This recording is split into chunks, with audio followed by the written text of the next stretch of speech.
오늘은 단재강세 4477년 배달 4353년 양력 6월 12일 음력 윤 4월 20하루. 이 시간은 6월 첫째 주 금요일 새벽 경배 시간입니다. 이번 주에 한백음께서 주신 말씀은 1위 삼체요 3위 일용이니 자성구자 하라 하는 말씀을 주셨습니다. 하나는 셋의 본체가 되고 셋은 하나의 쓰임이 되니 스스로의 성품으로부터 하느님의 씨앗을 찾으라는 말씀이지요. 하나는 셋의 본체가 된다고 하는 것은 하느님께서는 우리 사람과 만물의 본체가 되신다는 뜻입니다. 그리고 셋은 하나의 쓰임이 된다는 것은 우리 사람과 만물이 하느님의 쓰임이 된다는 말씀이지요. 삼위신구 진리운에 따르면 우리는 하느님께로부터 인물 동수삼진, 성품과 목숨과 정기의 세 가지 참됨을 사람과 만물이 똑같이 다 받았다고 하셨습니다. 그 성품과 목숨과 정기는 무엇인가? 바로 하느님의 덕과 지혜와 힘을 받는 통로지요. 그 성품과 목숨과 정기라는 통로를 통해서 하느님의 덕과 지혜와 힘을 받고 우리는 그 성품의 의지에서 마음을 받게 되고 목숨의 의지에서 기운을 받게 되고 정기의 의지에서 몸을 받게 됩니다. 성품의 의지에서 마음을 받는다는 것은 성품이라는 통로를 통해서 하느님의 덕을 받기 때문에 우리의 마음을 착하게 쓸 수 있다는 말씀이죠.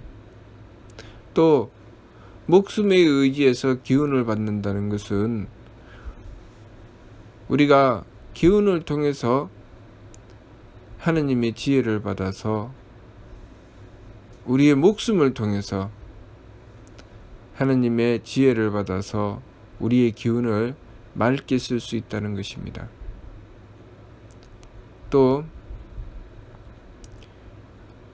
정기의 의지에서 몸을 쓴다는 것은 우리가 정기를 통해서 하느님의 힘을 받아서 우리의 몸을 후하게 쓰게 된다는 것입니다. 그렇게 우리가 하느님의 덕을 받아 마음을 착하게 쓰고 하느님의 지혜를 받아 기운을 맑게 쓰고 하느님의 힘을 받아서 몸을 후하게 쓰게 되면 우리의 착한 마음에 우리의 삶은 복되게 됩니다. 그리고 우리의 맑은 기운에 우리는 장수하게 되지요. 그리고 우리의 후한 몸에 우리는 귀한 존재가 됩니다. 그렇게 우리가 하느님의 덕과 지혜와 힘을 받느냐 받지 못하느냐에 따라서 우리가 하느님의 덕과 지혜와 힘을 받으면 복되고 장수하고 귀하게 되지만 받지 못하게 되면 우리는 마음을 악하게 가져서 그것으로 인해서 재앙을 받게 됩니다. 또 우리가 하느님의 지혜를 받지 못하면 기운이 흐려져서 그것 때문에 일찍 죽게 되고 또 우리가 하느님의 힘을 받지 못하면 몸이 박해져서 우리의 삶은 천해지게 되는 것입니다. 결국 우리의 삶이 복되고 장수하고 귀하려면 하느님께 덕과 지혜와 힘을 받아야 한다는 것이고 우리가 하느님께 덕과 지혜와 힘을 받지 못하면 우리는 복되고 장수하고 귀할 수가 없어서 우리의 삶이 재앙이 되고 또 일찍 죽게 되고 천한 삶을 살 수밖에 없습니다. 우리가 소위 운명을 개척한다고 하는 것, 운명을 개척하여 복된 삶을 살게 되고 장수하게 되고 귀한 삶을 살게 된다는 것은 결국 우리가 얼마나 하느님을 잘 모시느냐에 따라 달려 있는 것입니다. 우리가 하느님을 잘 모시면 하느님의 덕과 지혜와 힘을 받아서 우리의 마음을 착하게 가지고 기운을 맑게 가지고 몸을 후하게 가지기 때문에 우리는 우리가 착하게 가진 마음, 맑게 가진 기운, 후하게 가진 몸으로 인해서 복되고 장수하고 귀하게 될 것입니다. 그러나 우리가 하느님을 제대로 모시지 않으면 우리의 마음은 악해지고 기운은 탁해지고 몸은 박해지기 때문에 악한 마음에 우리의 삶은 재앙이 되고 탁한 기운에 우리의 명은 짧아지고 박한 몸에 우리는 천한 삶을 살 수밖에 없습니다. 그러니 우리가 우리의 운명을 개척해서 복되고 장수하고 귀하게 되려면 오직 하느님을 모셔야 합니다. 하느님을 모시고 하느님을 모시지 않는 삶을 경계해야 되죠. 내가 하느님을 모시지 않고 내 마음대로 살아가는 것을 경계해야 됩니다.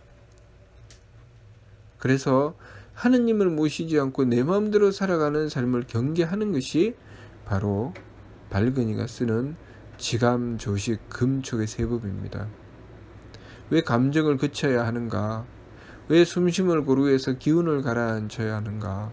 왜 부딪힘을 금해서 몸을 망령되게 써서는 안 되는가? 그것은 우리가 그렇게 하면 하느님을 바르게 모실 수가 없고, 하느님을 모시지 못하면 하느님의 덕과 지혜와 힘을 받지 못해서 마음이 착해지지 않고 기운이 맑아지지 않고 몸이 후해지지 않기 때문입니다. 우리 모든 삶의 착함과 맑음과 후함의 심기시는 오직 하느님께 의지해야 이루어진다는 것을 알아야 합니다. 더군다나 하느님께 받은 성명정의 한계를 넘어서는 일을 만났을 때는 특히 하느님의 덕과 지혜와 힘을 받지 못하면 우리는 감당하지 못해서 마음이 약해지고 기운이 탁해지고 몸이 박해지는 것이 당연히 그렇게 되는 것입니다. 마음이 악해지지 않을 수가 없습니다. 내 성품의 범위를 벗어났는데 악해지지 않을 존재가 아무도 없습니다. 내 목숨의 범위를 벗어났기 때문에 흐려지지 않을 존재가 아무도 없지요. 또 내 정기의 범위를 벗어났는데 박해지지 않을 존재는 아무도 없습니다. 그러나 내 성품과 목숨과 정기의 한계를 벗어나도 하느님의 덕과 지혜와 힘을 받는다면 우리는 악해지지 않고 탁해지지 않고 박해지지 않습니다. 마음은 착해지고 기운은 맑아지고 몸은 후해지죠. 그렇기 때문에 우리가 그냥은 안 되는 일이 하느님께 빌고 매달려 원도하고 정성 들이면 그것이 이루어지는 것입니다. 과거에 홍암대 용사께서 내가 광교 8년에 빌고 원하는 대로 이루어 주시지 않음이 없었다고 하신 것은 홍암대 용사님의 성품과 목숨과 정기의 한계를 뛰어넘었다는 것이죠. 우리가 삶을 살아가면서 모든 삶의 부분들이 내 성명정의 한계 안에 있지는 않습니다.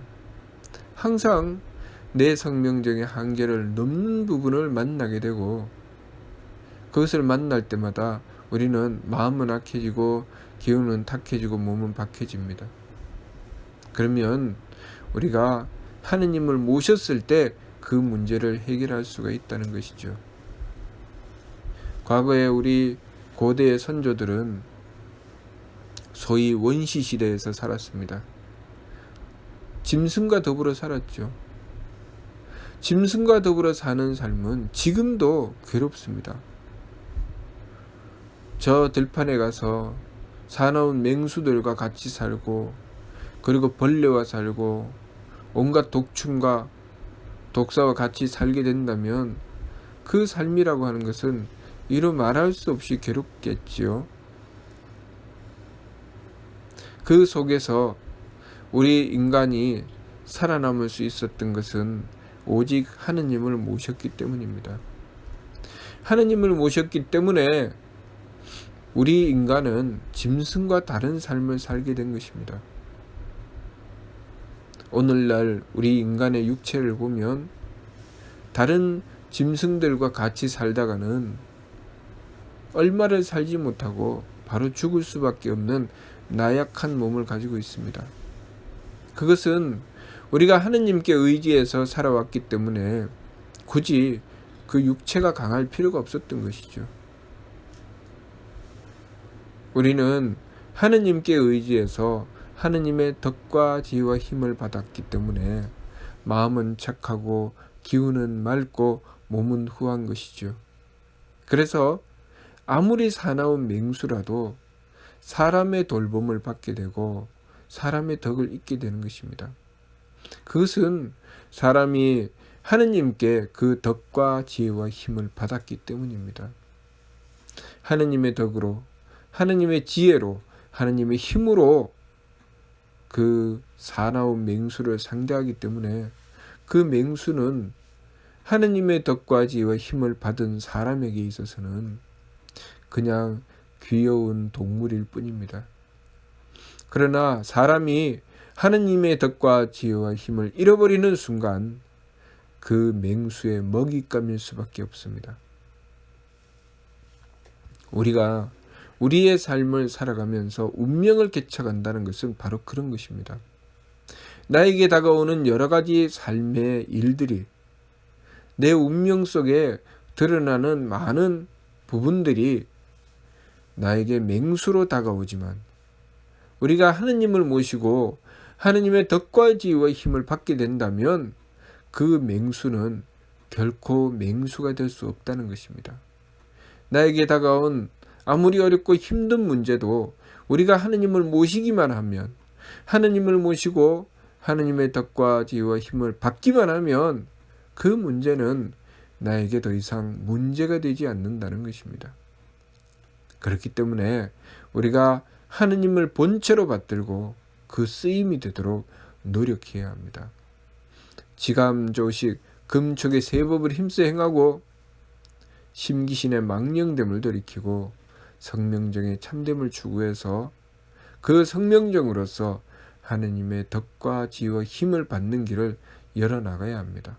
그러면 우리의 운명은 개척될 수 있습니다. 그러므로 이번 주 말씀 1위 삼체요 3위 일용이니 자성구자하라 하는 말씀 무슨 뜻인지 이해가 됩니까? 예. 마치도록 하겠습니다.